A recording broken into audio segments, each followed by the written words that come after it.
Yes. First question, please. Hi, I'm Frank from Dallas. This for Dr. Joe. In your latest Volume. And also a little slower. It's good. Frank from Dallas. This for Dr. Joe. In your latest book and also today, you said that the mind is the brain in action. Science of mind seems to have correlation, evidence, anecdotes that a person that's in a coma, that they can be healed by practitioners using science of mind, spiritual mind treatments. So it would suggest that the mind came first before the brain. What's your opinion on that? Okay, so if we look at definitions, the neuroscientific definition of mind is the brain in action. Mind is the brain at work. You have 100 billion neurons. They can fire in different sequences, different patterns, and different combinations. And the sequences and patterns of combinations produce different levels of mind.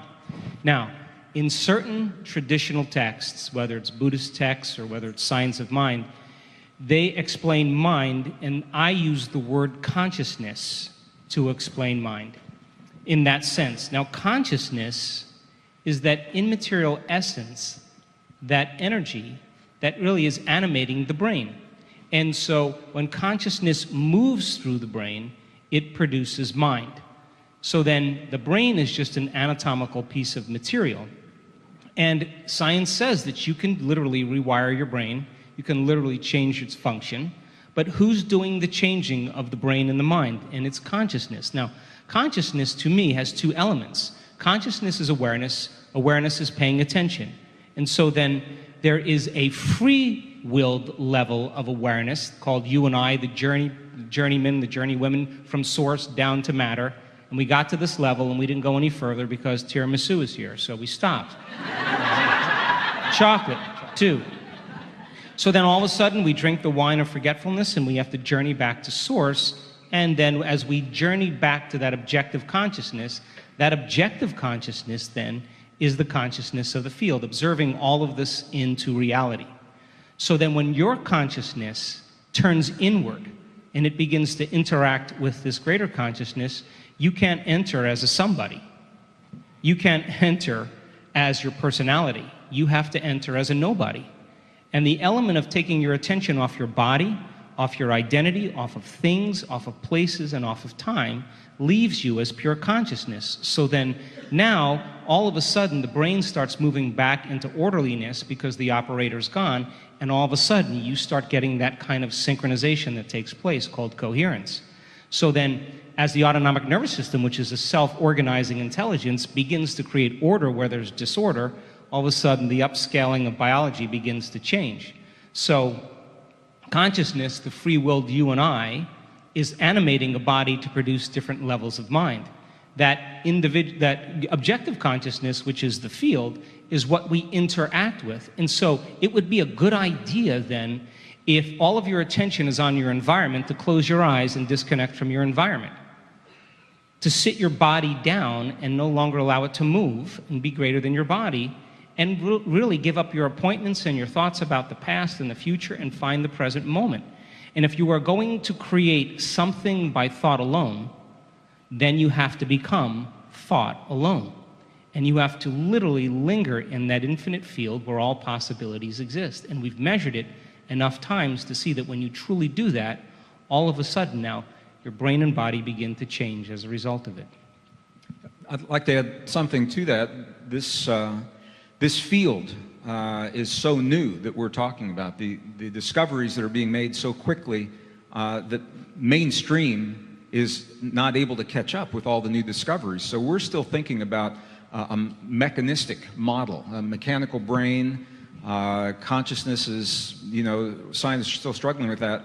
On the one hand, on the other hand, the discoveries are pushing us quantum understandings into the future. And one of the places where this is happening is new science, and this is peer-reviewed science. So this isn't theory or hypothesis or new thought. This is happening in peer-reviewed scientific research, is now suggesting that the memories that you and I have, and the question was about what's happening in the brain and the mind, that our memories do not reside within our brain, that our memories don't even reside within our bodies, that the memories reside in the field, and what we call the brain is our accumulation of antenna. You can think of them like that, of the antenna that we grow and create in our lifetime that tune to the place in the field where the information resides. Does that make any sense if I say it that way? So, I mean, this is so real. This is so real. And I did a pre-conference workshop. We touched on this a little bit on Wednesday. Some of you, I think, are in the room here. This is so real. My colleagues in Silicon Valley, that I left Silicon Valley, they're still working there. They are actually developing computer memory chips based upon a droplet of water that is a very refined droplet of water rather than silicon. And what they're finding is they can pump terabytes of information, entire city blocks of a library into this droplet of water. And they're saying, how in the world is the droplet absorbing all this? And then they figured out it's not. The droplet is creating a template, but the information is in a field that extends even beyond the chip, beyond the computer. This is the bridge to quantum understandings, quantum realities. So when we talk about influencing one another and our brains, what we're really talking about is our brain through the act, and I mentioned this yesterday, remember those of you who were with me yesterday, the act of choosing to learn something differently and how we grow the neurites on the neurons. Okay, those are the antenna. When we do that, those are the antenna that are tuning to the place in the field that holds the memories, or it holds the language that we're trying to learn, or the mathematic understandings. We are resonators tuning to the field, and that changes everything. When you think about science of mind and why it works the way it works, when you think about remote healing, when you think about entanglement, remote viewing, all of those things, it puts a whole new spin on all of that. So I just wanted to we'll probably build on this as we go through this conversation. Yeah, thank you. Yes, please. Good afternoon. In regards to short and also long-term memory, if you're developing memories based on some accumulated study, what is the difference between simple recall and developing the ability to reach in and interact, such as playing music from memory? In other words, you can study the notes, you can study the information, but to be able to take that information and actually manipulate it, utilize it, think about it, expound on it. So if you're trying to play a musical instrument and all you can do is versus playing it automatically, playing it smoothly. So you'd be pulling memories back. What's the difference in the neural connections between rote memory and being able to manipulate memory with thoughts and ideas, new ideas? Okay. So I'll take a shot at it. So you have basically two types of memory systems biologically. One is called declarative memories, and the other is called non-declarative memories. And declarative memories are memories that you can declare. And for once, science made it simple. They're also called explicit memories. They're the autobiographical self. And those particular memories come from semantics, things you learn intellectually, like phone numbers and facts. And then what's called episodic memories, things that you learn from experiences in your life. And so when you meet somebody for the first time, you talk about where you're from, where you live, the things you own, what you studied, who you know. And that kind of declaration is all about conscious awareness, and it's about, for the most part, the autobiographical self. But if you keep repeating something over and over again, as you've heard from the three of us in different ways, you begin to develop what's called non-declarative memories. And non-declarative memories are memories that you can't declare. In other words, you've done it so many times, you don't even know how you do it. And when you get to that level of expertise, you have refined and enriched neurological networks that are pretty much automatic programs. So then as you begin to develop non-declarative memories, this is the home of our habits, our skills, our emotions, our emotional reactions, and it's what's called implicit memories because they're pretty much functioning from the subconscious. Does that make sense? So then when you learn a skill, whatever it is, like music, and you reach a certain point where you get to a level of competence that you stop thinking. And that zone, that place where you're getting feedback from the sound and your ability to be able to improvise in the same moment allows you to get into that creative space. But for the most part, most people have to go through those steps from thinking to doing to being. And it's going from the explicit memory system to the implicit memory system, and that's the non-declarative system, where all of a sudden it becomes automatic. And great athletes, great musicians, great cooks, whatever it is, they've developed it they've done it so many times that all of a sudden it's become subconscious. And the beauty behind it is they start trusting their intuition. And when they start trusting the feeling and start trusting the intuition, they're able to improvise and they're able to create, and all of a sudden they step outside the boundaries of the known into that unknown place. And if you do something for 20 or 30 years, you know, and you know that you know.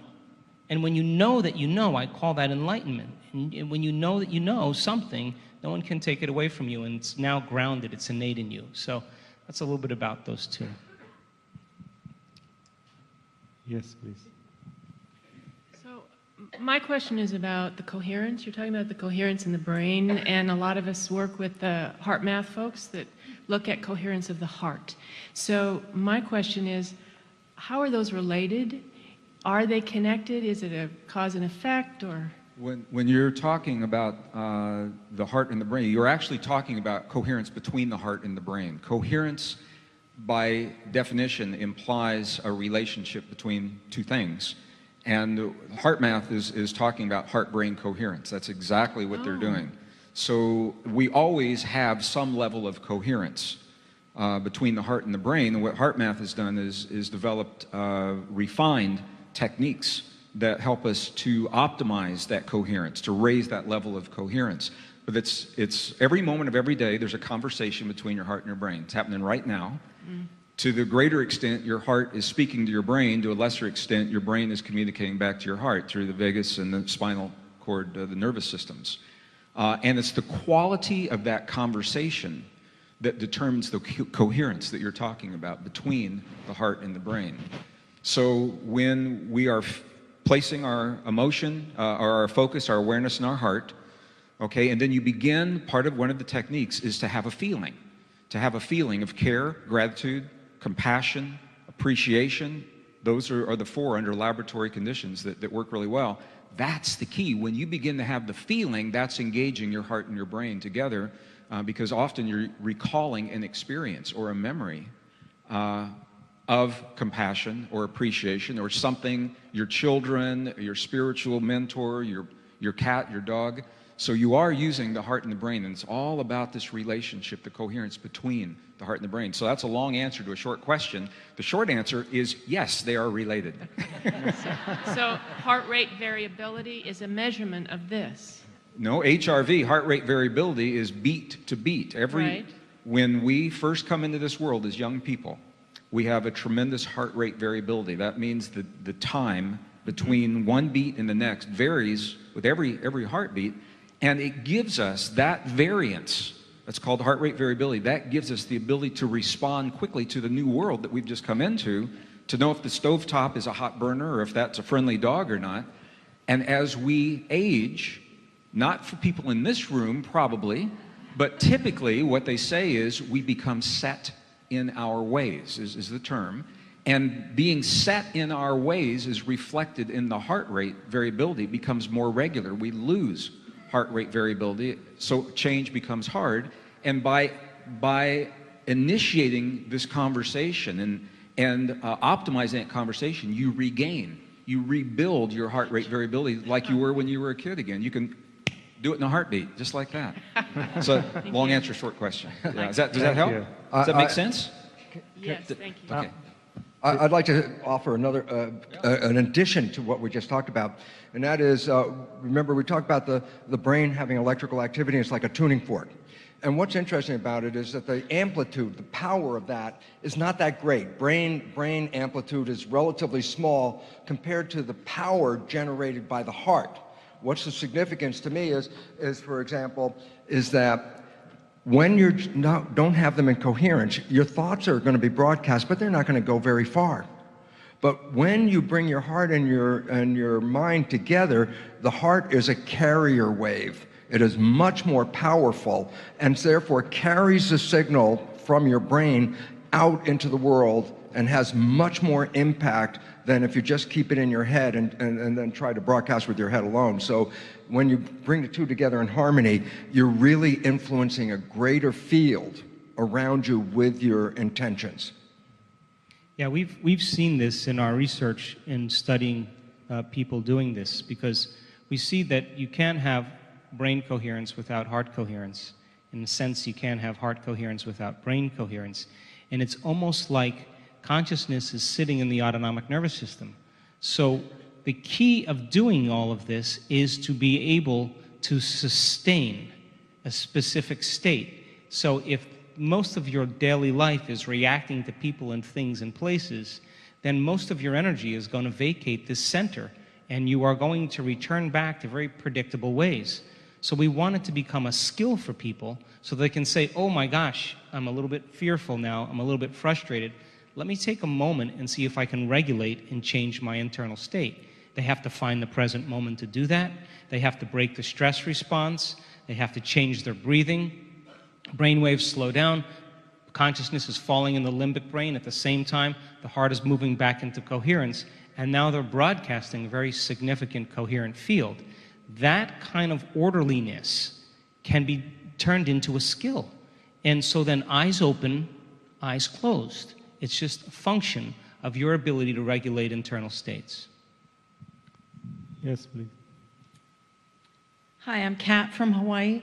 So it's kind of a three-part question. Obviously, PTSD is in a very incoherent state, right? And then on the other wave, and you didn't really talk about the gamma waves, but that's been found with people who've meditated for a very long time. So part of my question is, the people that were up there that were going through transformation, was that gamma state, that all the wild swings?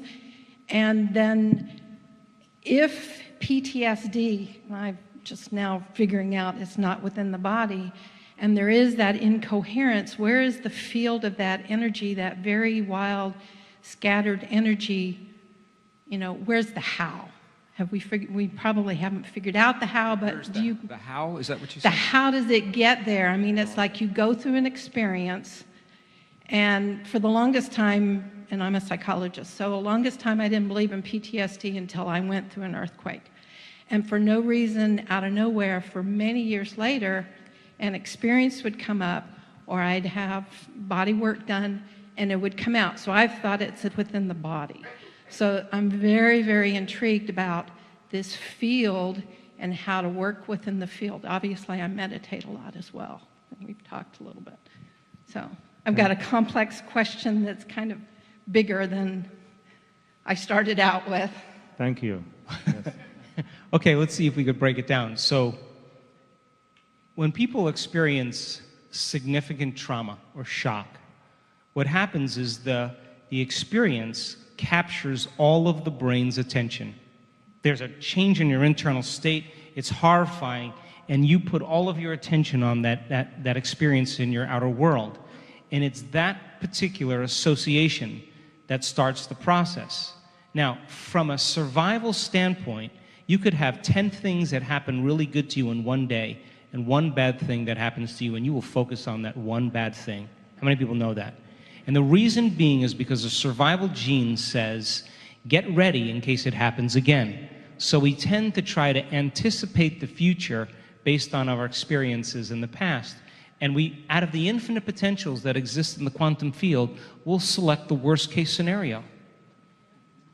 And we'll prepare ourselves for that event, because if the worst thing happens, we have better chances of survival if anything less occurs. Does that make sense?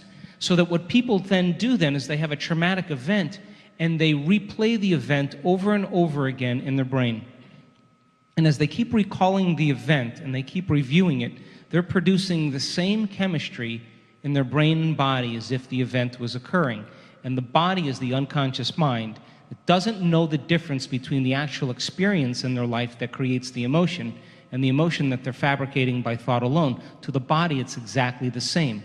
So the body is re-experiencing the event over and over again, and it's the redundancy of that cycle that begins to condition the body as well as the brain to live in the past, because now the trauma is existing in that implicit memory system that we just talked about. And all the talk therapy, all the counseling, all of that stuff is not going to change it, because it's using just the declarative memories. So we've seen a lot of vets in our work heal themselves from post-traumatic stress disorder, and a lot of energy psychology and EFT and EMDR, the energy psychology techniques, are addressing that implicit memory system in the body as well as the brain. And if you look at a functional scan of someone with post-traumatic stress disorder, it's called the ring of fire on a SPECT scan. The whole entire brain is lit up, and that person is literally way out of balance. So in that state, what they're doing is they're constantly scanning the environment in anticipation of anything that's going to come close to that past experience. Now, when you get it right, you say, you know, you guys need to hang out with me because I'm so smart. But what happens when it doesn't happen?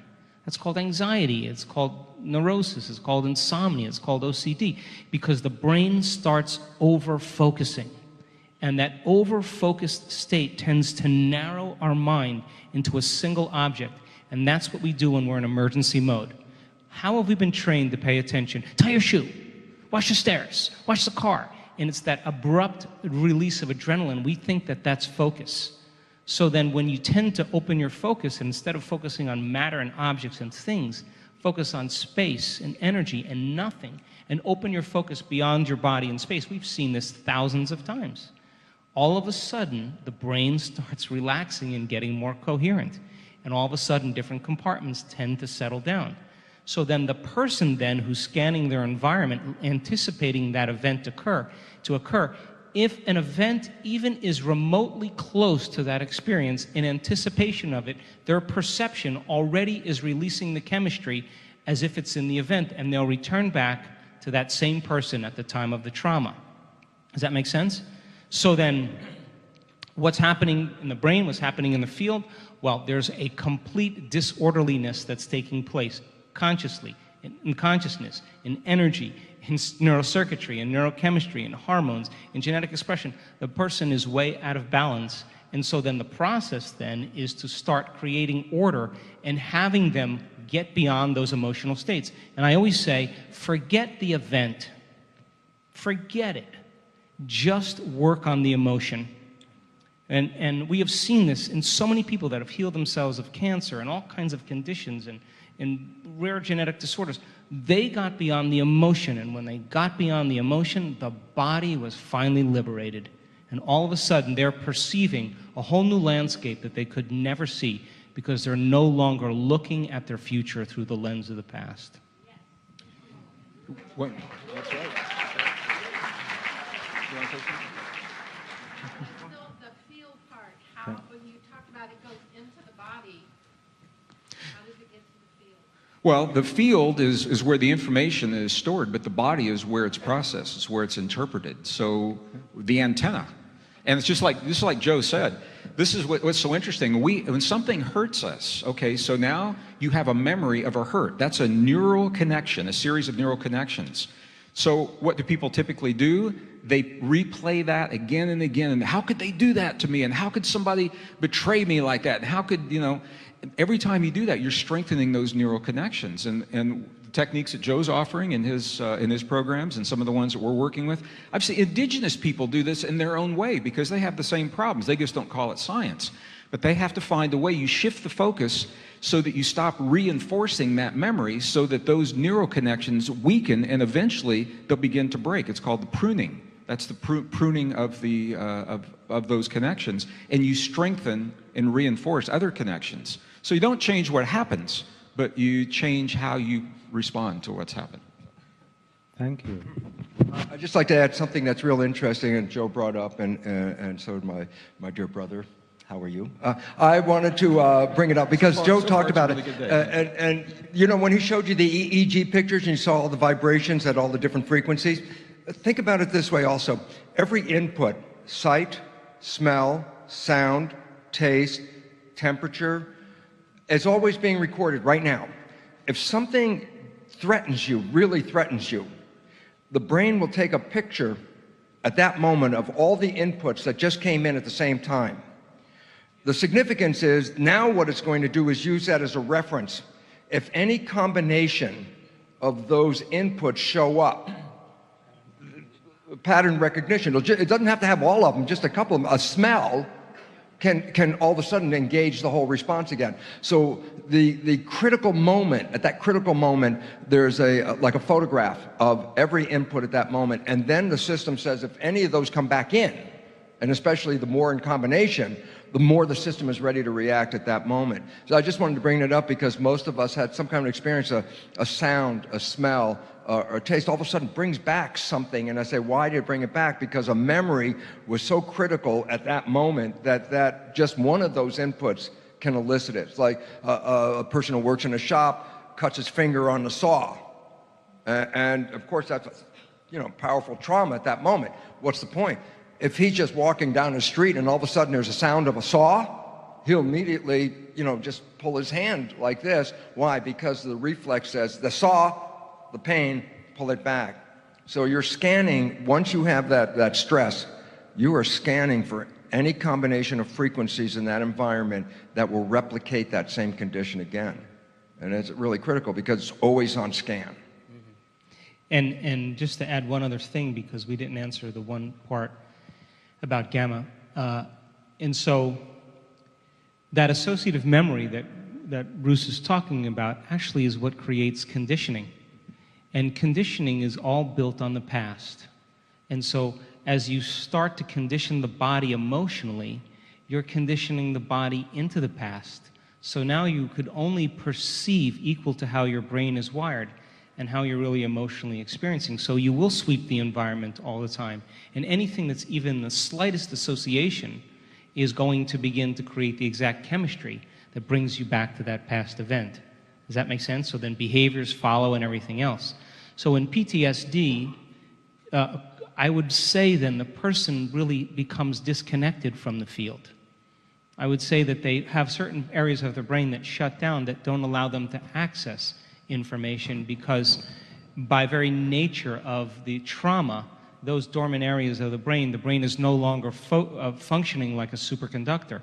It's no longer an antenna that's picking up, sending, and receiving information.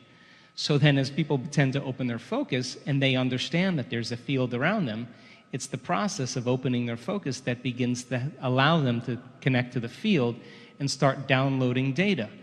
And I'll give you a simple example. We had a woman that came to our event in February. It's a terrible story. She was raped by 4 men when she was 19 years old. And for her entire life, she couldn't have a roommate. She never had a partner. She had night terrors. She couldn't sleep. She had terrible insomnia. She tried hypnosis. She tried acupuncture. She tried psychotherapy. She tried everything to try to heal it. And for 50 years, she went through this. And we had a particular meditation where I was asking them to become nobody, no one, no thing, nowhere, and no time, to become pure consciousness and unfold as an awareness into this infinite space, this infinite field where all possibilities exist. And she wasn't going to be her identity, she wasn't going to be her memories, or she was just going to be a thought and possibility, tuning in to information. We had her brain hooked up to the scan, and in the middle of the meditation, she got a lightning bolt of energy coming right into her nervous system, and with that energy was the message, I sent 4 angels disguised as rapists into your world to heal you. And the moment she got that information, it was over. Over from that moment forward. So that's tuning into information, and the inner experience is so profound that it really begins to erase the past experience, and it's not an insight, it's an epiphany because it makes it all the way into the body. And that's when people begin to heal because now they're tapping in. You saw those downloads. They're tapping into data. Now, gamma is superconsciousness. And when the sympathetic nervous system, which is normally used for ejaculation or orgasm, or it's used for fight or flight, when that sympathetic nervous system actually starts to work very well with the parasympathetic nervous system, when they start lining up, what happens is instead of energy being released out during an orgasm or energy being consumed during digestion or being chased by an animal, or turning on the fight or flight response, instead of that energy being released out, it's released up. And when it's released up, the energy is ejaculated up into the brain. And when that occurs, there's a gate at the brainstem called the thalamic gate. And that gate basically opens up. And once that gate opens up, all of a sudden that energy moves right up through that thalamic gate, right through that reticular activating system, and activates the higher centers, and the brain goes into gamma state. In gamma, what typically happens is a person has an experience that they won't forget, that it's so profound, the brain is so ignited with energy that they can't forget that moment. And I showed one slide of the Kundalini. That brain was in gamma at that time because that energy was being released. And if that emotion is stored in the body, then the body literally is in the past. And once that emotion starts unraveling into pure energy, all of a sudden now, that pure energy is going back from whence it came as a thought. And all of a sudden, the brain, there's an orgasm that takes place in the brain. There's no other way that I can describe it. And that release of energy into the brain is energy making it back. And all of a sudden, the brain goes into gamma states. Just an interesting aspect about the gamma. A friend of mine in England is working with EEG and some belief change modalities that I work with. And what was really interesting, there's a posture called Cook's hookup. And that's where you cross your legs and you cross your hands or arms like this. And you sit there for a few minutes, and all of a sudden you'll start feeling very calm. And on the EEG, you can see once they get into that, then it takes about a minute or two, and all of the energy starts to slow down and become more quiet. But the interesting part was this. He would then, after they were into this state, he would say to the person, now come from your heart in love. Just bring love and come from your heart in love. 70 seconds, it turns out almost exactly every time, 70 seconds after their directive to start to come from their heart, gamma appears out of nowhere and shoots up way above all the other energies at that point. And it's a real exciting moment because it said, once you're coming from that love in that moment of relax where everything was calm, gamma shoots right out of your head like that. So, and that's the important energy that Joe was talking about. And it's just like, I don't know, this is a mature audience, it's just like making love. You got to get in the mood first. And you got to calm down, you got to get, we're a mature audience, you got to relax. And then you get excited, and that's exactly how it works. And so when you open the heart, that energy is moving right up towards the brain because the efferent fibers are going to open up those centers. Do you need a break or?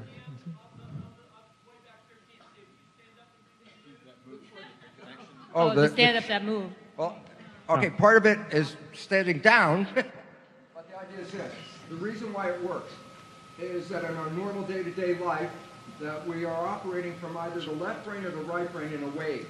Sometimes during the day, left brain, sometimes during the day in the right brain. One more emotional, one more intellectual. So sometimes during the day you're more emotional about everything, and sometimes later in the same day you're more intellectual. The significance is you're not working in brain synchrony. You're working in dominance. One is dominant over the other. The significance is that when children are young and they're able to download massive amounts of data in that first 7 years where they're being programmed, brains are in sync, the hemispheres. When you operate your right hand, you're using your left hemisphere. When you're operating the left hand, you're using the right hemisphere. Except if my left hand crosses the midline, now it was being controlled by the right, but once the moment it crosses the left, the midline, it gets picked up by the left. So if you take both your arms and cross them, and both your legs and cross them, you could just, to make it easy, just go like this, like that. And you sit there for about 2 minutes. If you are in a stress situation, if you're in an anxiety situation, an exam situation in a classroom, all you need to do is do this for about 2 minutes. And on the EEG that you could see, all the calming starts to come right down at that point. And that's because you're integrating synchrony between the two hemispheres. And when you're in that synchronous state and come from your heart, gamma pops right out of all the energy in the brain at that moment. The gamma technique. Children do that a lot. Children do that with their hands like this, too. Hi, Diane from New York, and it's an honor to be here. My question. My question is, what role do telomeres play in the body, and can we heal them? So what role do telomeres play in the telomeres. body? And number one, number two, can you heal them? Can we heal them? Oh, he likes that question. Can I be It's a cell biology question. I get an opportunity. I'll just explain what telomeres are. When you're copying the DNA double helix unfolds and a protein will march down the DNA. And in the trail of the protein, a new copy of the DNA is being made. So think of a railroad tracks, think of a locomotive on the track. And as the locomotive is moving down the track, behind it, it is duplicating the DNA, okay? The problem is this: when the train gets to the end of the track, the locomotive is still sitting on the track. It cannot copy the piece that it's sitting on. It can copy where it went over. So that means I copy all the way up till near the end. And then all of a sudden, the locomotive, it can't go any farther. It's stopped on the end of the track. Guess what? It cannot copy this. So what's the result? The copy is shorter than the original one. The next time I copy it, it's going to be shorter than the previous one. Every time you copy the DNA, you lose a piece. So nature extends not a gene, but DNA, which is the telomere, as the extra track, so that every time you divide, you shorten the telomere. What's the point? Aging. Because if you reproduce it too many times, you're going to run out of telomere, and the next time you copy it, you're going to cut off part of the gene. And that's where aging and disease really starts to manifest. Originally, they said, oh my goodness, this is how long you can live. How long can you live? Is how many times can you divide before the telomere is gone? They calculated, Leonard Hayflick calculated, I think, 60 cell divisions. 40 to 60. And so the relevance about that was, then your life is going to be limited, because how many times are your stem cells going to divide, and then they can't do it anymore? Aging, right? That's what they thought. And then it was discovered there's an enzyme called telomerase. Telomerase extends the telomeres. And then you say, well, what is connected to that enzyme? You ready? The enzyme is activated in the presence of gratitude, self-love. It's extended in service. Okay? And really, it's just learning to live in harmony. So basically, if you are living in harmony, you're living in love, and you have a mission on this state, in this world, you're in service, you will keep extending the telomeres, and you will stay healthier and live a lot longer. And this is what happens really when a lot of people retire. What's wrong? No more service. And all of a sudden the service is like, well, if you don't have any function, then why should I extend the telomeres? And all of a sudden the life gets very short. So it's a lesson for all of us to say, if we came here with a mission to help, and we came here with a mission of love and to support the others, then we are given extra life to complete this work for the community. And that's what we need.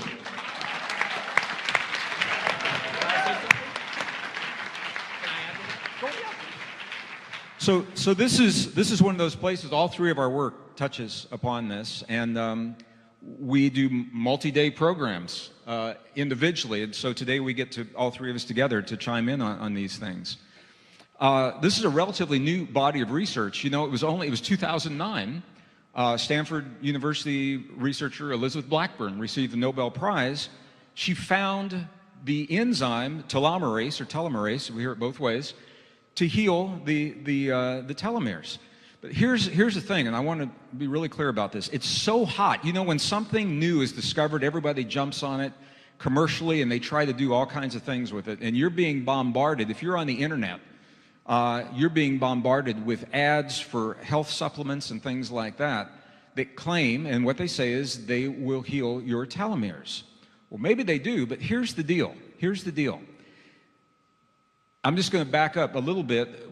the way, and I'm going to describe this just a little bit differently. If any of you, nobody wears tie shoes anymore, but if you have shoes with tie lace, not Thailand, but if you have shoes with tie shoelaces, so you know the little plastic caps on the end of the shoelace that keeps them from fraying. You all know?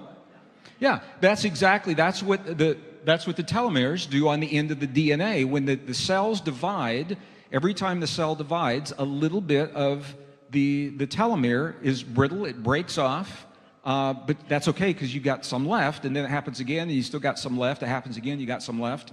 The limit, the Hayflick limit, is 20 to 40 cell divisions, which is about 120 years. And so the idea is, now scientists are saying, well, if we can just activate that telomerase to heal the telomeres, people can live forever. Well, here's the problem with that. The way that the telomeres are designed, it's nature's way of eliminating some cells in your body that you do not want to live forever. Okay, if you have cells in your body that are, for whatever reason, not replicating properly, that's a cancer cell, or that's some kind of a disease, and the telomeres will keep those. Yeah, well, the telomeres will keep those from living forever. But if you start bombarding your body with a chemical that artificially keeps every cell in your body alive forever, artificially, chemically, it may not have the result that you want. And that's the beauty of what my brother Bruce and Joe are saying here, is that it is, what they've found is that it is through this relationship between the heart and the brain, but through compassion, forgiveness, care, gratitude, appreciation, that establishes the heart-brain coherence, and it permeates throughout the body. That is triggering the telomerase that heals the telomeres. But can see what's happening. The only way you get the benefit is by becoming the appreciation, or the gratitude, or the compassion, or the love. Does that distinction make sense? The difference between taking a pill that's going to force every cell, and then you go ahead and live and think and do whatever it is you want to do, or becoming in your life the gratitude, the appreciation, the care, and the compassion, and reaping the benefit of your body reflecting that chemically through extended life and longevity. Is that clear? Does that make sense? So I'm not saying one's right, wrong, good, or bad. I'm just saying it's so new.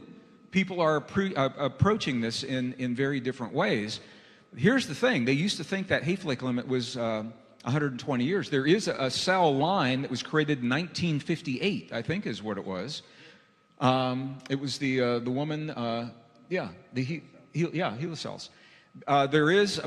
We now have what are called immortal cells. There's an immortal cell line that biologists use from a woman in 1958. They're still alive, and they're still reproducing because they triggered the telomerase in her body to do that. So there's a lot of new research around it. I just want to an awareness. If you go home and you see a product on the internet that said this is going to heal your telomeres, you're going to live forever, and you don't have to change anything else in your life, that's a caution. It's a red flag. Did you want to say anything? Thank you, Greg. Yeah, you're welcome. I'd like to just add to that too. And it's not just about the telomerase, it's also about epigenetics. Sure. Because then there are these pharmaceutical companies say, well, if you take this supplement, you can, affect your epigenetics. This is a bunch of BS. That means belief system. It's belief system. And let me tell you why it's completely false, and it's why the pharmaceutical company is so lethal, why 300,000 people die every year from pharmaceutical drugs, is this reason. Nothing in the body is given to the entire body at once. The body gives information and significant whatever nutrients or hormones or whatever it is that you want to control. It directs it directly to the cells that are needed and does not put it systemically into the body. Nothing is systemic in this regard. So, for example, why did estrogen replacement therapy get stopped? And the answer is because the whole idea is, well, if I put this estrogen supplement in your system, it's going to affect your reproductive system and your moods and all that. It's going to be great. And the fact is this. The estrogen receptors are used in many different ways besides the reproductive system. It's used in the vascular system of the heart, and also in regulating blood flow in the brain. It has nothing to do with the reproductive system at all. It's just another use for estrogen in another local place. The relevance is if you put systemic estrogen in and you say, I want it to affect the reproductive system, the fact is, yeah, but it's also going to the heart, and it's also going to the brain, where estrogen has a completely different function. That's why men have estrogen as well. It's not just the reproductive system. So the pharmaceutical company always irritates me with the idea if you find something new like epigenetics or new telomerase, immediately says, oh, we'll find a chemical and put it in there. I said, well, what happened when you put the estrogen in? Well, the intention was to go to the reproductive tract and help through menopause. And I go, yeah, but what else happened? Well, it went to the heart and it went to the brain. It affected the blood vessels, and guess what? It causes stroke and heart attacks. And that's why they stopped the hormone replacement therapy. But the message is this: there is nothing that you put into the body and it's universally distributed as the body does not distribute universally. It is very precise and very specific. So there's no general, I just take a chemical and all of a sudden I'm better. That's actually where I use the term loosely. Side effects. They call them side effects. I want to give you a very simple truth. It is not side effects. Those are direct effects. There are no side effects. So last thing is, if you're interested in some of the studies, check out Dean Ornish's work, where he took a group of men with a prostatic propensity and taught them how to emote, taught them how to move their bodies differently, how to make different choices, how to find the present moment. And in a very short amount of time, not only did they upregulate genes for health and downregulate the genes for prostatic cancer, but in addition, he noticed that the telomeres actually lengthened in the cells by about 10%. That means they got 10% of their life back. And one guy was up to 25%, which means now he got a little bit more of a sentence, a longer life. And Greg and I have talked about this, and I think Bruce and I talked about it once too this last year. We want to measure telomeres in our workshops. I want to measure them because I want to see if people can actually change their lifespan. I want to see if they can actually change it by doing exactly what we're doing. And if we can, it's like the 4-minute mile. It will just become the present belief.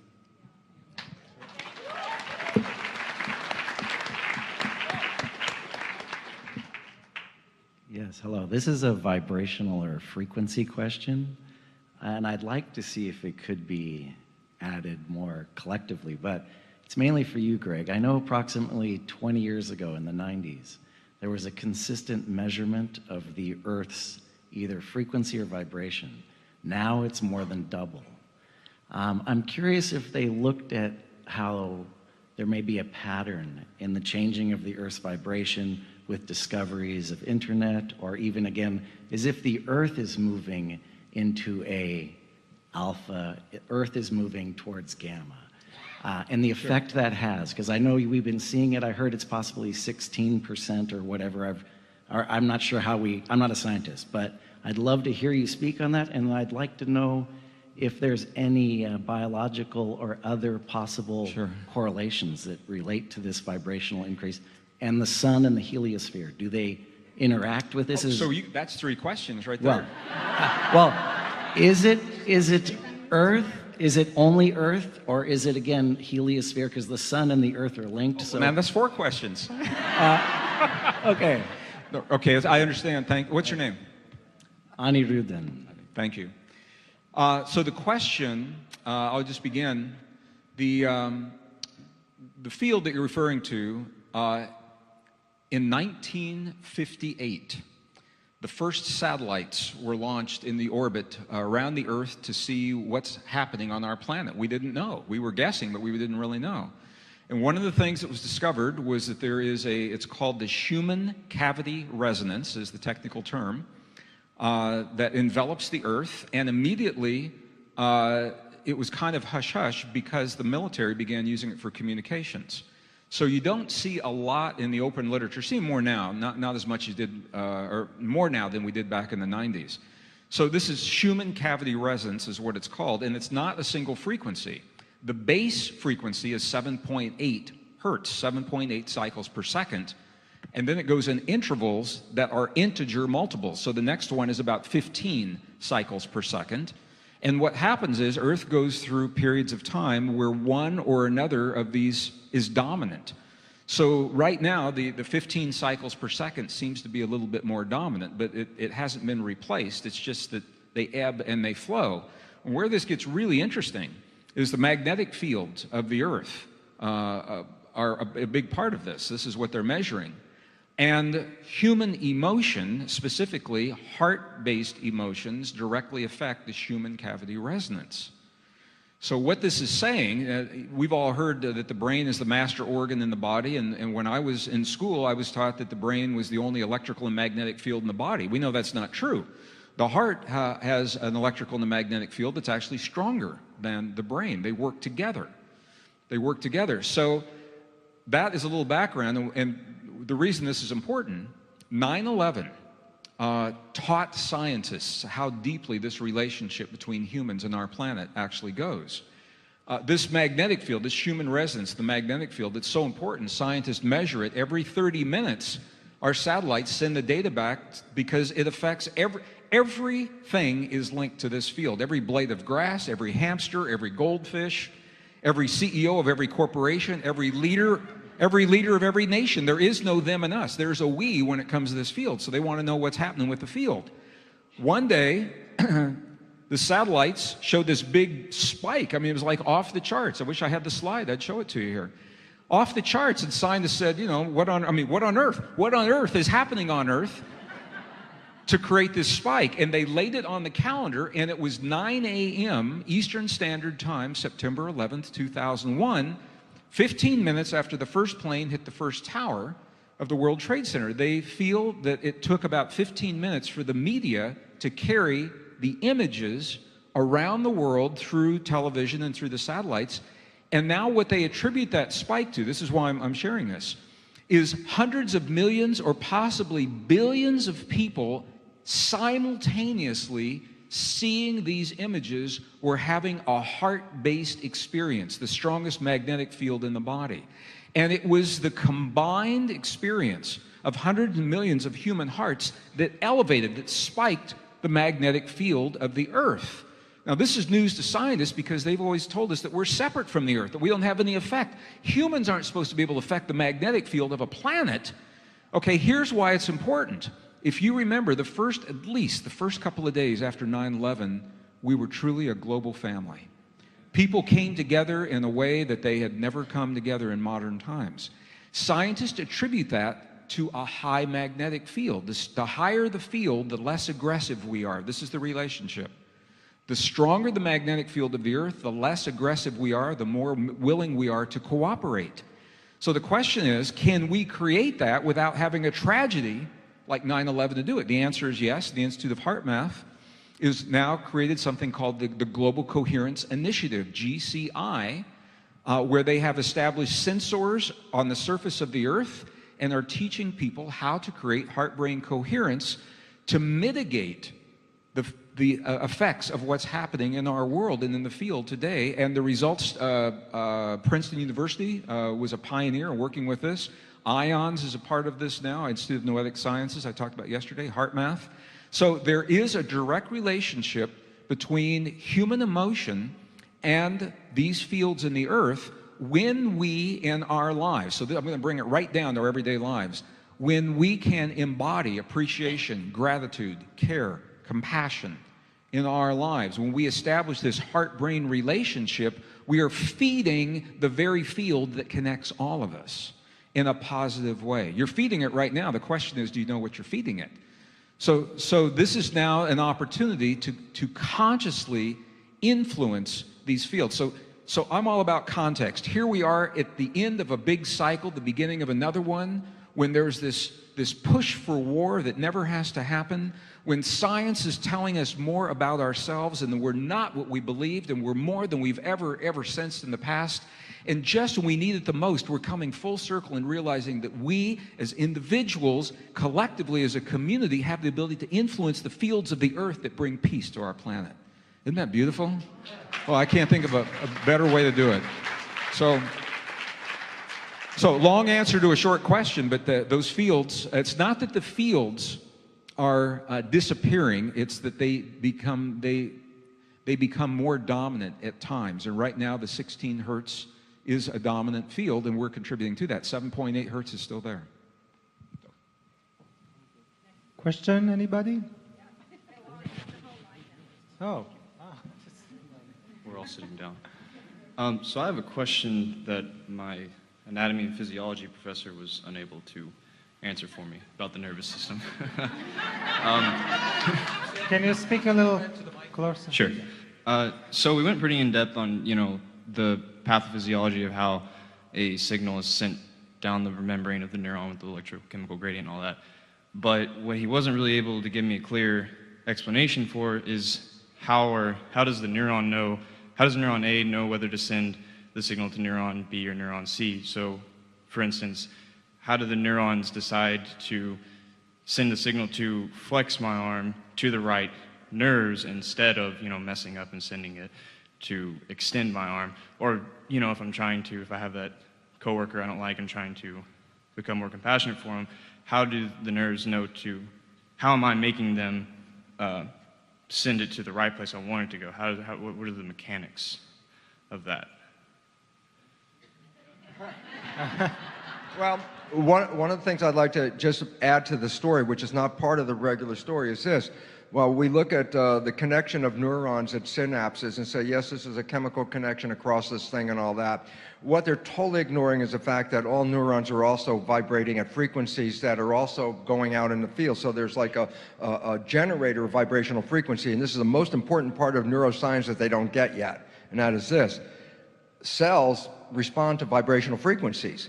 So a neuron can fire, and with a precise frequency, only a cell that has resonant receptors will fire with that. So that it's dependent on the frequency of the firing. A big mistake is that they always look at the spike as the message. That's the carrier. They erased the message. The message was there were little fuzzy lines on that neurospike that goes up and down. And I remember walking in a lab of a friend of mine who was top neuroscientist, and he had his whiteout, and he was working on a recording from his oscilloscope, and he was saying, I'm cleaning up the line. So he's whiting out all the tiny little lines that are going up. And I said, well, what are the little lines going up? And he says, well, those are channels opening and closing. And I looked at him and I thought, Jesus, that's the language. You erased all the communication. And so they are looking at spikes as being the information. It's not the spike. It was the vibration as the carrier wave along with the spike. And the vibration is broadcast, which is really wonderful because of this. Nerves can connect, not because they just have synapses. Nerves can connect if you just broadcast a frequency in a mix of 100 billion neurons. Only those that respond in harmonic resonance will respond. So this is why when some action happens, there's brain synchrony. All of a sudden you see the brain is firing. It's like, yeah, what's it doing? It's sending a field through 100 billion neurons to see which neurons in that field are in harmony with that. And that's the ones that are going to be activated. So when you restrict yourself to communication as a synapse and a communication as a spike, you've lost the message and you've lost the ability to understand how can 100 billion neurons be integrated without being wired together as well. Wiring together is good, habit, pattern, really good, but there's a lot of communication that's not wired at all. That's the antenna. The antennas, the receptors are responding. And this is so far beyond the conventional neuroscience because they're still locked into chemical, physical, communication, and the spike being the message. When I say no, spike is that something was sent, but you just erased what the message was. Yeah. So you can look at it one of two ways, just to add to what Bruce said. If you're a materialist, then you'll see certain neural connections taking place that are learned. You crawl, then you walk, and then you grab a fork, and then you miss your mouth a few times, then you figure it out, and then you grab a glass and you pour it upside down, and you go through this whole learning process where you're really pretty much navigating in an environment. And so when we use our senses, for the most part, to interact in 3 dimensions in reality, we have learned behaviors and learned pathways that are really a reflection of behaviors and actions and choices, etc.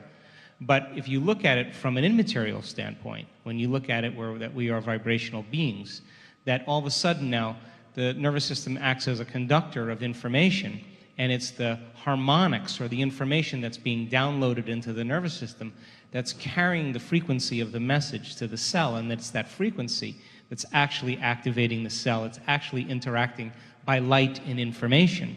And it's that light and information that's happening faster than the speed of light that makes this look so natural and so fluid, because that invisible field of energy that's surrounding your body is really you.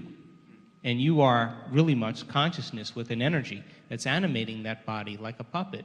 And so then as you begin to tune into information and get beyond your senses, this is where it gets exciting. Because now you're interacting with the quantum field where all possibilities exist. And all of a sudden, you will tune into information. You saw the downloads. We've seen this time and over again. That downloading of data is actually reorganizing neurocircuitry to be more sensitive to energy, more sensitive to information.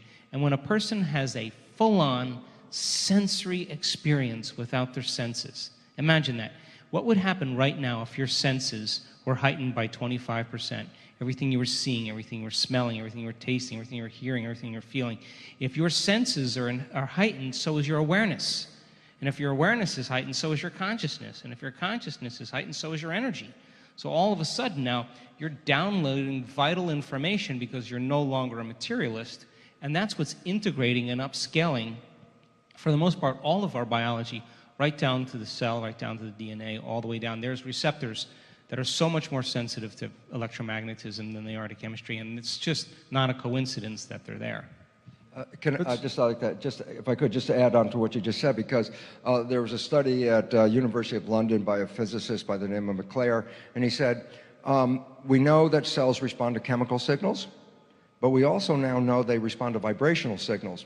And when he did the physics of, well, which is a better form of signaling in regard to the receptivity of the cell, it turns out a vibrational signature is 100 times more efficient in communicating information than is a chemical signature.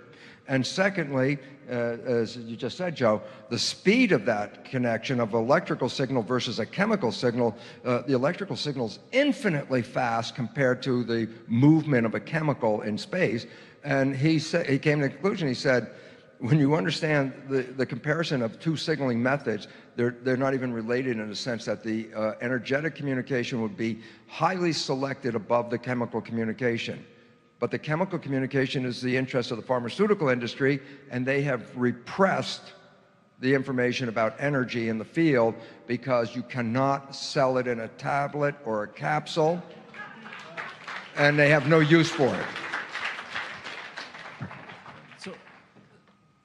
This is one of the reasons I love coming to these conferences, because the questions you all are asking can only be answered by acknowledging that we're more than we've been led to believe in the past.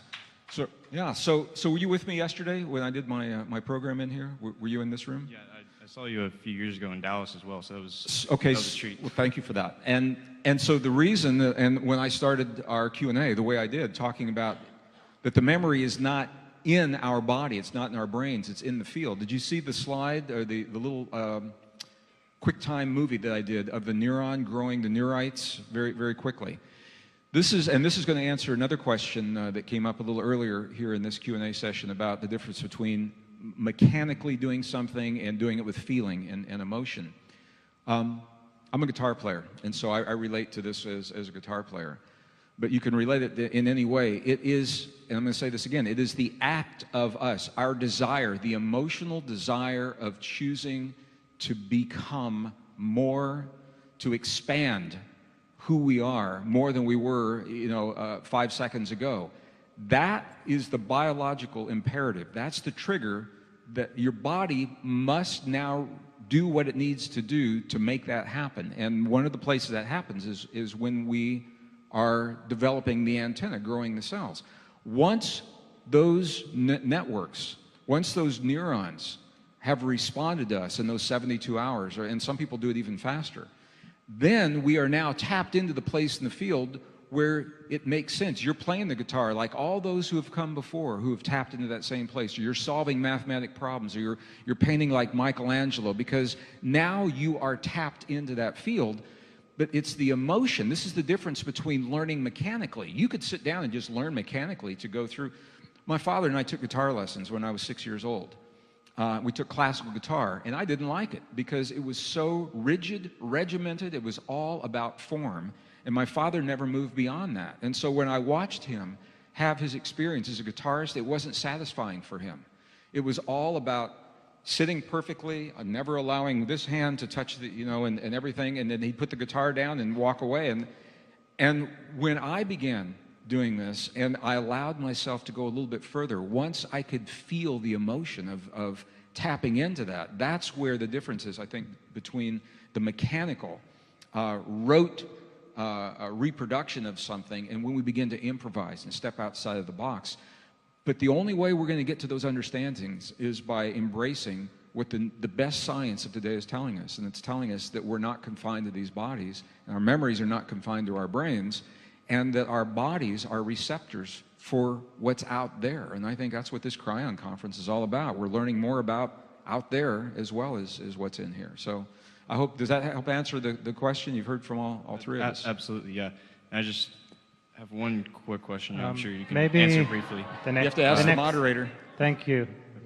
Another chance. But just one last thing about that is that if you view your body from a quantum perspective as gravitationally organized light and information, then the memory is in the field and within you because you are in the field. So it's your biology is a downward causation of what's happening in that field. And so there's fractal patterns that are happening all the way down. So I think it's, looking at it both ways and seeing that our biology is a reflection of that, it kind of unifies those two principles. Yeah, but one of the implications of everything we're saying, and we talked about this a little bit in some of our longer programs, it means that when the universe taps you on the shoulder with a creative impulse, whatever that is, to create a new piece of music, to start a new development program, teach young people in a different way, a new diet, art, music, new innovations of nutrition, whatever it is, you're given a gift in that moment. And if you don't choose to embrace that gift and act upon it, if you say, okay, I'm busy now, maybe I'll do it in a year. If you don't do it, somebody else is going to do it because it's in the field and other people are reaching out there. They're saying the same thing. They're saying, what can I write? How can I contribute? What is it I can share in this world right now? That is their impetus for their antenna to grow, and they're reaching for the same place in the field. I'm just going to tell real quick a true story. A friend of mine, keyboard artist, amazing artist, had a piece of music. It was so beautiful. He would never let it go because he said it's not ready for the world yet. And so he would go and work in a bar and make some money for 6 months, go back in the recording studio. He'd work on it again. No, it's not ready yet. He'd go work in a bar and wait tables another 6 months. One day, he picked me up at the airport at LAX to take me to an event. We turned on the radio. His song was on the radio. He said, that's my song. I said, no, it was your song. It was your song 2 years ago when the universe gave it to you. You didn't embrace it, so somebody else, it wasn't his words, but it was his melody that someone else picked up and put their own language to. So if you don't embrace your creative impulse, this is why I'm sharing this with you. If you don't embrace your creative impulse in the moment, when you get that hit, that's the universe saying, we need what you have to give to the world right now. And if you don't embrace it, somebody else is going to. That's what I wanted to say about that.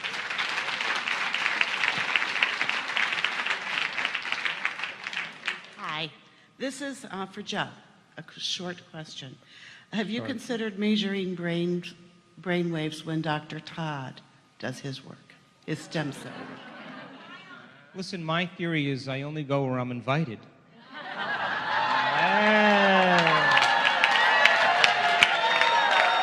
So if you invite me, I'll come.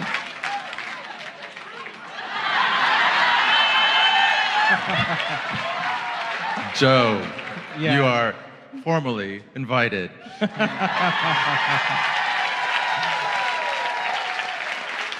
Look, I love to measure. I love to see the effects. And if it adds another piece to the puzzle and we understand something greater, of course. And it may not just be quantitative EEGs. It may not be HRVs. It could be all kinds of saliva samples and blood samples and everything else to put it together. Yeah, yeah. So Joe just gave me permission to tell you a secret that we can't tell anyone else. But you're in my living room, right? This is my living room?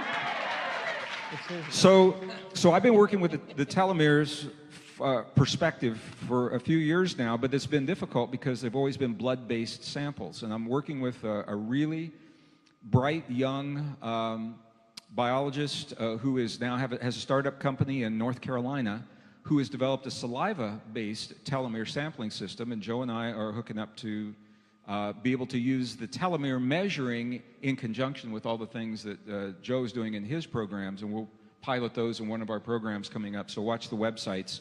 So we'll now be able to correlate all of these things, the biology that Bruce is talking about, the epigenetic factors, the meditation, the heart-brain coherence from HeartMath, and its effect on the telomeres. And to the best of my knowledge, this has never been done before. So that's why we're excited about doing all this together.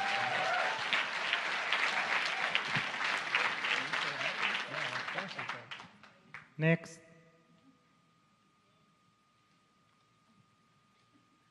Buongiorno. Bonjour. I'm here representing the children. I drove across 5 states and traveled many light years to be here with you today, to breathe your air. And I am certain I am not speaking for myself to say that you 3 and KRYON represent the new Fab 4 for our generation. You're bigger than the Beatles. What words, succinct and essential, do you have to offer to us to take back to the millions of children that we serve of this new earth? Brief, to the point, what can we take away to deliver to accelerate the evolution in these times? Can I start? No? Okay. I think it's one of the most critical places to change the planet is to start with these kids. And the significance about that is that we talk about the fact that the first 7 years is a programmable period. The significance then goes on to say that 95% of the kid's life is coming from the program. And when teachers are trying to teach, they don't recognize that when you're teaching, you're touching conscious brain, but you're not really hitting the subconscious. And so they have so much difficulty because they're trying to relay all this conscious information, yet the kid came from a program that, and most of it is very negative programming, limiting, disempowering, self-sabotaging. And we have to start dealing with that and not try to keep adjusting the conscious mind, but to allow a better program for them to live by. Because if they keep going back into that subconscious and you start playing 95% of the time these negative programs and they don't see it, as I talked about in my lecture, then we have a disconnect. They don't understand. I mean, they don't want to be a negative child. They don't want to have a problem in their life. But the fact is, it's not coming from their conscious mind. It's coming from these programs. So the first thing is to recognize, you want to help the children, we have to get them off the ground with much better programs. And recognizing now that up to 70% or more of the programs are disempowering and limiting that they're getting. And therefore, it's invisible, and that's the hardest part between a teacher and why they have so much difficulty reaching the student, because they can reach their conscious mind in the classroom, but they're not really touching subconscious program. So what would you say to them?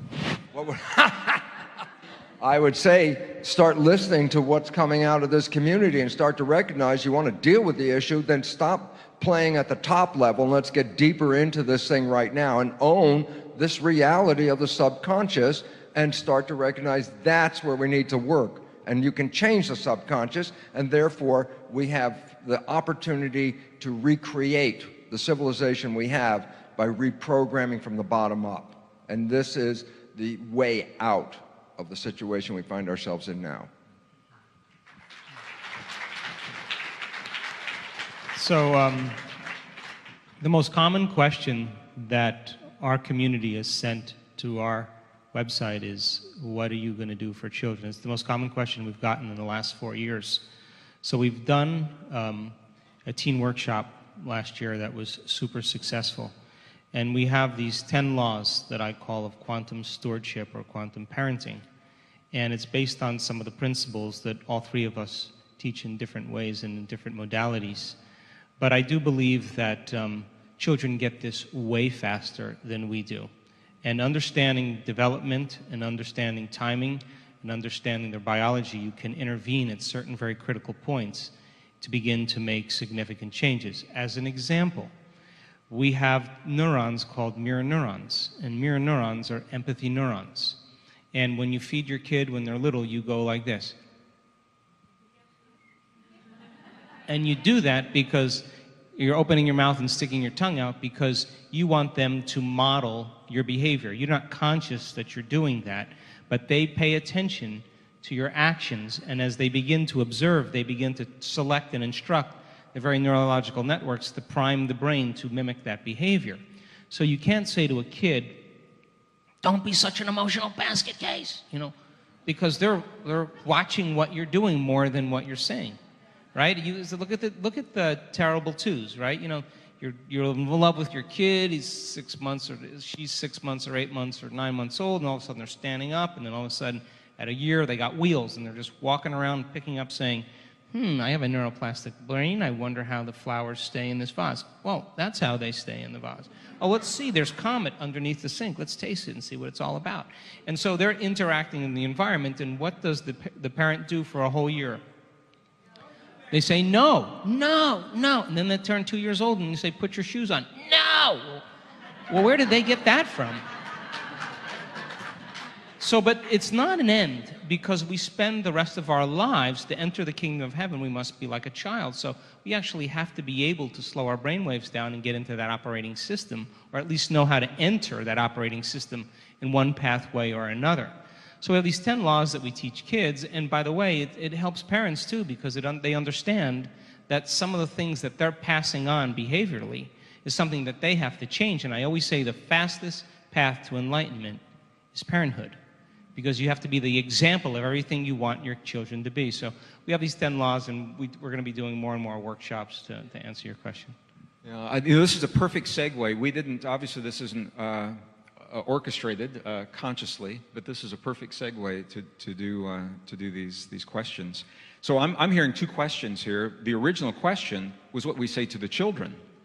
And what I'm hearing are all really good things to say to the people educating the children and the caregivers, and I'm on board with that. And I spoke with you yesterday. If the Templeton grant money comes through, we're going to go much faster, but we're developing these programs now to share with young people in public schools at a very early age the new discoveries that show them that they are connected to their bodies, not separate. They're connected to the earth, not separate, that we live in a world of cooperation, not a world of conflict. And they'll begin applying that. So that is what I would say to the caregivers, but to the children themselves, and Joe, you just did this perfectly, to slow down those brain waves. And I think one of the greatest gifts we can give to our young people is to immerse them in nature again. Because we have created an environment, and whether it's in cities or a lot of it is digital, with all of the digital equipment and cell phones and texting, which can all be tremendous gifts. I think we have to regulate those in our young people's lives. And the amount of time that they spend with that, we need to give them at least that amount of time in nature where they slow their brain waves down, they feel connected. Once again, something happens. And it's hard to put your finger tangibly. I mean, I can explain it as a scientist, but to a young person, it just feels different. And that difference is something that's missing in so many of their lives. And once they get to that, then we don't need to tell them so much what to do, because the world begins to look different. Let me just give you an example. I have a good friend of mine was teaching meditation in Colorado Springs, Colorado, which also happens to be the home of the Air Force Training Academy. And it was right after 9/11, and the Air Force was developing a new special ops division, kind of like the Navy SEALs, but it was for the Air Force. And they wanted to teach the Air Force cadets how to spend long periods of time alone in isolation, without human contact, without going crazy. So they asked my friend, a woman that I knew, to come in and teach the cadets meditation. Well, it was so successful that once these cadets began to learn meditation, they could spend a lot of time by themselves, but all of a sudden their role in the military didn't make any sense to them any longer.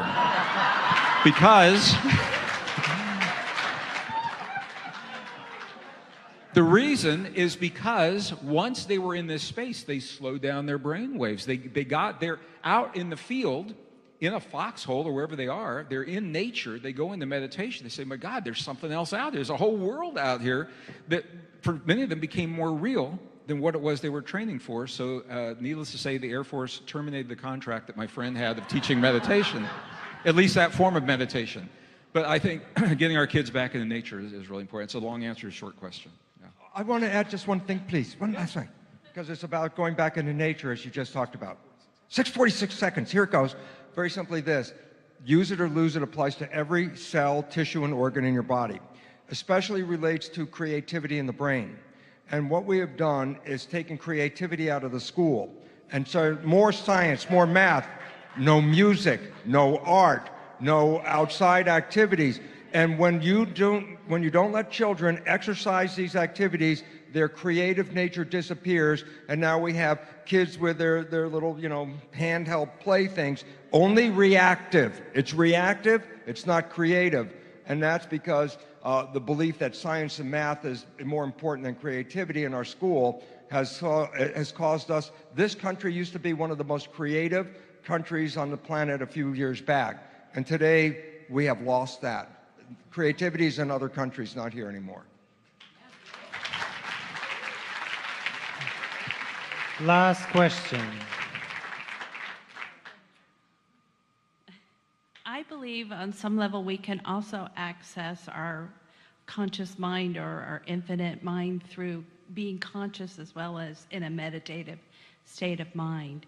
So have you done any research or anything on that as well? And I know that there's a super consciousness that we're meant to live on an ongoing basis on this planet to help nurture and feed that planet.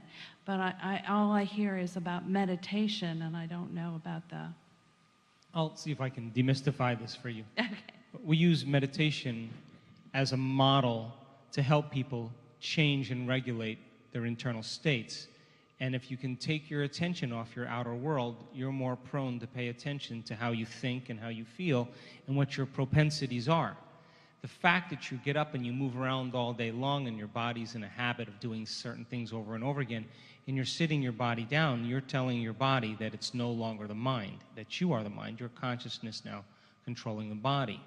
And if you can find the sweet spot of that generous present moment, it's going to require you to become conscious of when you go unconscious. And it's that act that begins to develop our ability to be present. So then once you develop the ability to be present, where you place your attention is where you place your energy. So if you're practicing being present every single day, and I never get up from my meditation until I find that present moment, and I know when I'm there and I know when I'm not. But if you're practicing every day the art of being present, you would have to agree with me, you can do it with your eyes open, or you can do it with your eyes closed. I do agree. And so then it's a skill to be able to develop it. You can't go and have a great spiritual meditation or come to a workshop like this and get on the freeway and cut people off and, you can't do that because it's like eating an organic breakfast and spending the rest of the day eating junk food. That when you start having profound inner experiences that rock your world and connect you, on some level, it turns into a mood. It turns into a temperament. It finally becomes part of your personality. And so as you're beginning to do that, you'll be able to regulate your states and know when you're there and when you're not. So then the idea is to prime the brain and body into a new state of being and then be able to maintain that modified state of mind and body your entire day, independent of the conditions in your environment, independent of the emotional addictions or habits in the body, and transcendent of time. And if you can, get ready, because something unusual is going to happen in your world. It's the law. So, have you worked with people that have actually reached that state? Yeah, we use, it's kind of interesting because when you saw Greg's little thing with the somatics on the little drop of water, well, we use a kaleidoscope. We've actually created a kaleidoscope to begin to induce a certain level of trance that allows the person to be able to regulate or access those states with their eyes open. And we have had amazing brainwave patterns and heart rate patterns as a result of it. And you can do it with your eyes open. As a matter of fact, Bruce mentioned this the first day. You're driving down the road in the car, and all of a sudden you go into trance. You forget about your external environment. You forget that you have a body. You forget about time. You pass the exit. Where were you?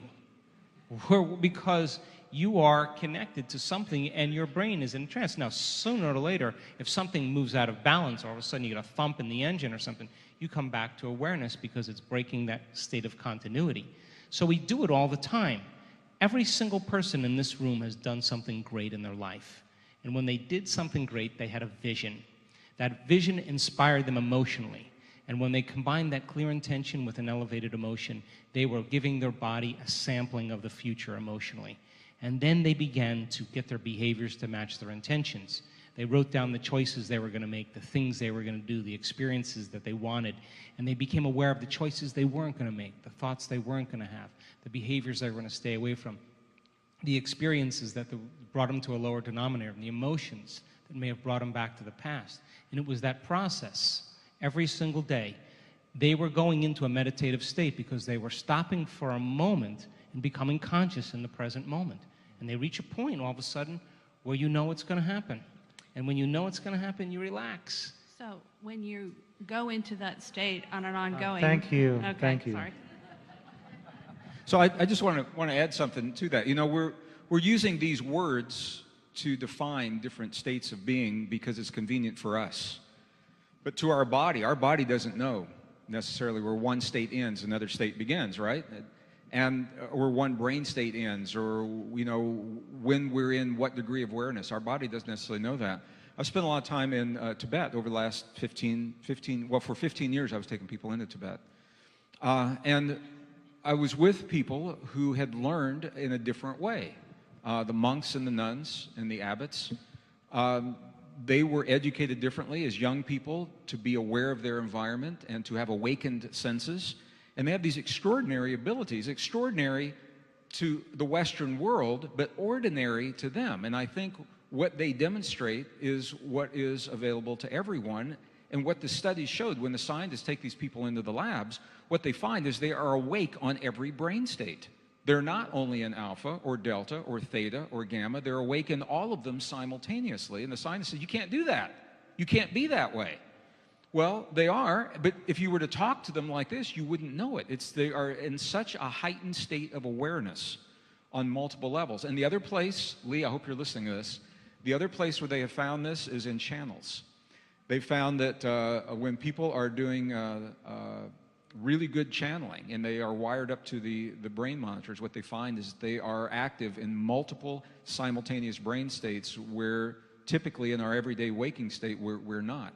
So I think it's about a way of being. We're learning about a way of being, and we're coming at it from a society where we have been taught to focus in a certain way on the outer world. So the meditation is a path to help us to become aware that something else is there, but ultimately it's about something that we be, a way of being, rather than something that we do. And I think we're all moving toward that being right now. That's where we're going. I think this entire room, myself included, first of all, I just want to say you all have been such an amazing family to be with this weekend, such a sweet audience, so generous with your hearts and so willing to open to new ideas and allow us to share them with you. And I am deeply, deeply appreciative, and I think I can speak for my colleagues here, but I sense when we go out into the world, and whoever you go home to, and please thank whoever you go home to for sharing you with us for these days. But my sense is you are going to go home in a heightened state of awareness, and people will notice. They might not be able to put their finger on it. They'll say, something's different. You seem like really happy, really vibrant, really awake, really alive. You look younger. Your telomeres are bigger. What did you do? You changed your medication. Yeah. And my sense is when somebody asks, you come home from a conference like this, and people say, so, how was your conference? What'd you do? You know, it's hard to say one thing that you did. But my sense is if you can simply live every day in your lives, whatever this time together has meant to you, then other people get it. And that's how they get it. So thank you all. We love you all. Thank you very much. Yeah. Thank you. Okay. I also would just like to close with this. I can't express the joy that I have with mi amigos here. And it's such a unique opportunity, and I really want to thank Lee and Elon. Thank you so much for not just bringing us and allowing us to share our love together, but to bring this audience in. And that makes it all work. So thank you so very much. Thank you.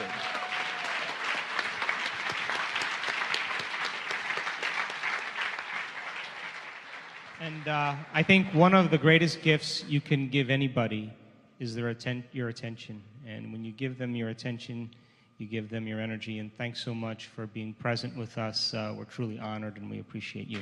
Thank you.